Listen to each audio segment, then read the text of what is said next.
The amount of concealed carry permits in Kentucky is on the rise. You know, if they're in that situation where they need to use it, they need to be able to know how to use it safely.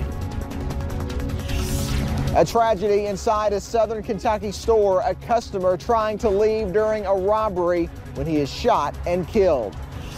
It's going to be a soggy couple of days here in Eastern Kentucky. We'll break down what we know coming up now at 6. Dedicated to Eastern and Southern Kentucky, this is WYMT Mountain News at 6. A Southern Kentucky community is on edge tonight after a violent robbery took the life of a young father. 25-year-old Gary Wayne Medlin was shot and killed when he was trying to escape from a store that was being held up in Knox County. That gunman is still at large.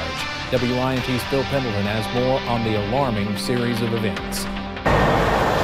Gary Medlin was a customer inside A&B Quick Stop around midnight when another man walked in and tried to hold it up. Medlin tried to run out, and that's when police say the gunman opened fire. Yeah, it's a sad situation when a bystander is inside of a store and is attempting to flee from the store when something like this has taken place. The gunman apparently only got away with a drink, but police think a second person was outside waiting for him. A vehicle had pulled up to the business, and it appears that he got inside this vehicle and fled.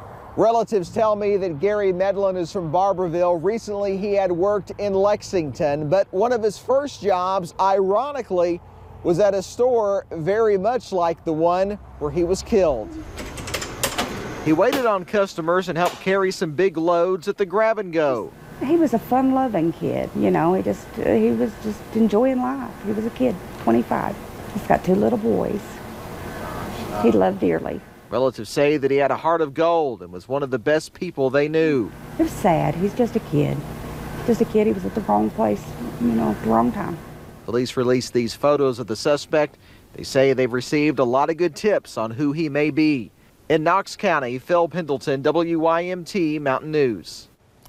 Police say the store clerk was not injured in that robbery. Whitley County officials are giving Hep A vaccinations to help stop the spread in their area. Mayor Roddy Harrison says after meeting with officials at Day Springs Health and the Health Department, they decided they will be giving 600 free doses of vaccinations after Whitley County had the 3rd highest number of Hep A cases in the state. He says their theme for the vaccinations is Because We Care, which will be displayed in business windows and on bracelets of those that participate. And it is because we care, and that's the reason we all got together, and hopefully this will be a success. The vaccinations will be on January 22nd and 24th at City Hall. The Fayette County coroner says the Floyd County man who killed a family of 5 in a head-on crash on Interstate 75 was over 3 times the legal limit. Officials say 41-year-old Joey Bailey had a blood alcohol content of .306. Lexington police said a pickup truck going the wrong way struck a sport utility vehicle at 2:30 a.m. last Sunday. The SUV then caught fire. We have the full story and details about this on WYMT.com. We now know the funeral arrangements for a man killed in a coal mining accident this week. Services for Jeff Sloan will begin this Saturday beginning at 11. It will take place at 2nd Baptist Church in Clinton, Tennessee. Sloan was killed while 600 feet underground in Bell County Monday. That incident is still under federal investigation. The amount of background checks for handguns in Kentucky is growing. Numbers from the National Instant Criminal Background Check System appears to indicate an increase. Now gun shop owners say more and more people are coming in to get concealed carry training. WYMT's Connor James stopped by one local range to talk about the impact that has. Workers at local gun shops and shooting ranges say they've seen the largest increase in demand for concealed carry training in years. We have phone calls daily. We actually had a list with about 50 people on it. They were asking about, hey, can you offer us a class at some point or another? Ron Thompson manages Copperhead Guns and Range in Prestonsburg. It can be anything from people getting a gun around the holidays. We've seen a big increase in the concealed carry sales because of that. To just wanting training. People that have firearms or new to firearms don't necessarily know anything about the safety aspect of it. And that's the biggest part, because we don't want to see someone take a firearm home, not be trained, and they leave it out for their kid to get it. He says lately, anytime anyone comes in and buys a gun from the store, they'll want training too. Before, years past, I didn't necessarily see that all the time. But now it's as soon as people come in, if they don't have a concealed carry license, they ask how to get one. He says, like always, they hope people will never have to use a gun for reasons other than leisure. But, if they're in that situation where they need to use it, they need to be able to know how to use it safely. But wants to make sure everyone has proper training. In Prestonsburg, Connor James, WYMT Mountain News.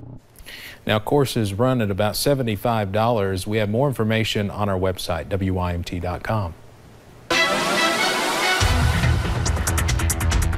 Well, cloudy skies, cold temperatures, it's been the story for the week. And if you take a look at the past 10 days, this is day 7, 34 degrees for today's high, and this marks day 7 at Jackson with the temperature in the 30s or colder. And really, we flipped a switch on January 7th and 8th. We were in the 60s, now we're half that and can't even seem to get back into the 40s. Good news is I do think the 40s and even a day of the 50s are returning. It's just going to be a couple of days until we get to that. Pit temperatures right now, 34 in Jackson, 32 in Pikeville. The cloud cover continues to be solid, where it's 37 in Pulaski County. They can't get to the 40s because of that cloud cover working in, and you could see a little bit more thicker clouds working in from the west ahead of that next system. For tonight, 32 degrees, a 20% chance of some rain and snow depending on your temperature and where you might be.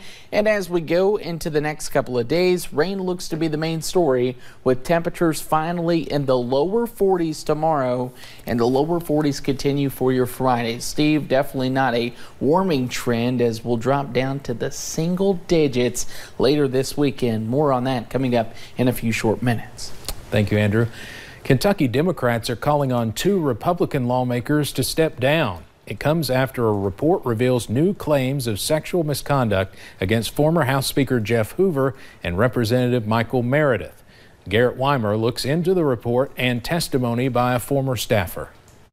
The General Assembly is not in session right now, but new details spilling from a sealed deposition certainly could impact what happens in this chamber, especially to a lawmaker from Jamestown who once stood here. I have never wanted to be a distraction for this body. Representative Jeff Hoover spoke from the House floor 1 year ago, resigning as Speaker amid a flurry of sexual harassment allegations.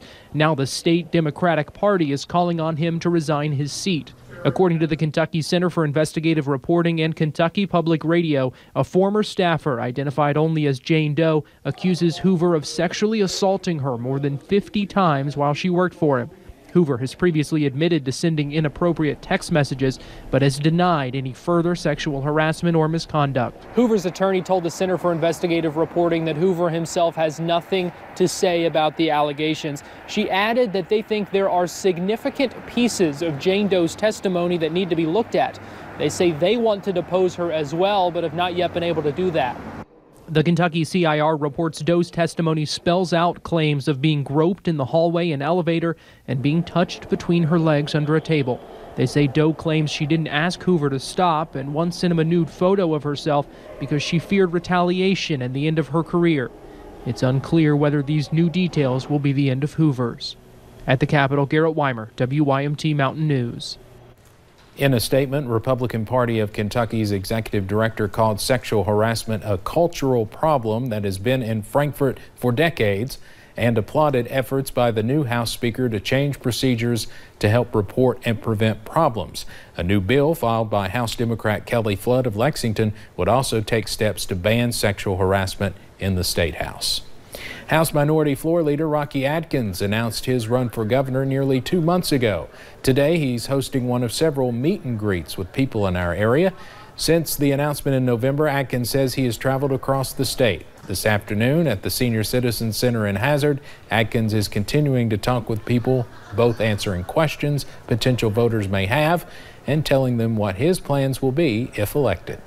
To diversify the economy, to grow the economy, to invest in infrastructure of roads and bridges and You know, broadband, to have a world-class broadband that can compete in this global economy. Whether you live in the head of a holler or whether you live in an urban area, our children, our people, our small business, our industry, if we're going to recruit that kind of business and industry to Eastern Kentucky, then we've got to have that kind of infrastructure to make it happen.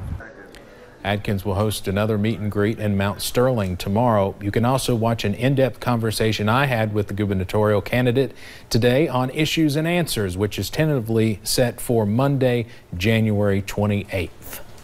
The Secretary of State's office confirmed the candidates in a special election for the office of state senator in the 31st district. That includes Elliott, Lawrence, Martin, Morgan, and Pike counties. The Republican candidate is Philip Wheeler.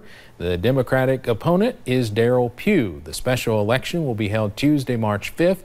The winner will replace Ray Jones, who is now the Pike County Judge Executive. Today is day 26 of the partial government shutdown. That shutdown now the longest in U.S. history. Many people in our region are struggling to make ends meet as federal employees are not getting paid or furloughed. Those at BB&T Bank hope to alleviate some of the added stress. Here at BB&T, we care about each and every one of our clients, and we're empathetic toward the situation the federal government shutdown has caused for those employees. And we're prepared to help on many fronts and help those clients on a case-by-case basis to alleviate some of that stress. If you qualify, the bank may be able to refund or waive fees you've incurred for overdraft, returned items, and negative account balance fees related to the shutdown. You can go to our website to learn more. Heard of many businesses across the region doing similar things for affected workers over the last few days. Well, coming up, an Eastern Kentucky trail system continues to expand, potentially boosting local tourism dollars. Stick with us for the latest. And those two systems take aim at the region. We'll break down both coming up in a few short minutes.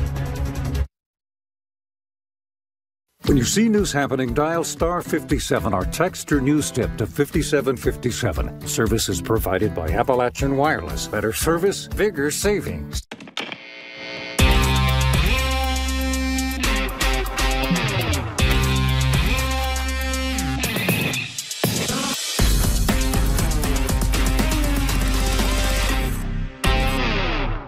From severe weather to snow, foggy mornings and sunny afternoons, there are lots of different kinds of weather here in the mountains. Now you can learn how the WYMT meteorologists know what's going on. Sign up for WYMT Weather Class. A member of the Sky Alert weather team will visit your school and talk about what they know